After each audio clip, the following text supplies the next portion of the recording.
तर आपण सेवक आहोत, मालक नाहीत असा कानमंत्र एकनाथ शिंदेंनी आपल्या नगरसेवकांना दिलाय। नगरसेवक म्हणून निवडून आल्यानंतर 7-12 काही आपल्या नावावरती होत नाही। मालक बनायला जाल तर पुढच्या निवडणुकीमध्ये 9-11 व्हाल असा एक कानमंत्र एकनाथ शिंदेंनी आपल्या नगरसेवकांना दिलाय। विधानसभेमध्ये मी शेवटच्या बाकावर बसायचो, आता मी पहिल्या बाकावर आहे। केडीएमसी मधल्या पक्षातील नगरसेवकांना एकनाथ शिंदेंनी मार्गदर्शन केलं। अर्थाने आपण काही नगराचे मालक नाहीये, आपण सेवकच असतो। काही लोक नगरसेवकांना वाटतं मी निवडून आलो 7-12 माझ्या नावावर, का असं होता कामा नये। मग असं जे करतात मग त्यांचं पुढच्या निवडणूक 9-11 होऊन जातं।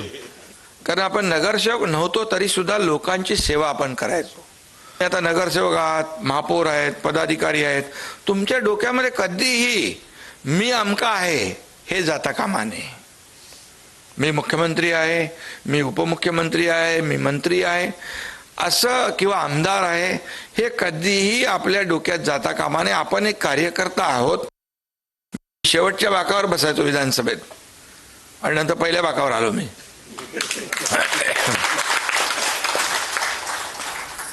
त्यामुळे शाखा प्रमुख ते राज्याचा मुख्यमंत्री, विरोधी पक्षनेता, मंत्री, उपमुख्यमंत्री ही सगळी जी काही पदं आहेत, ही पदं आपल्याला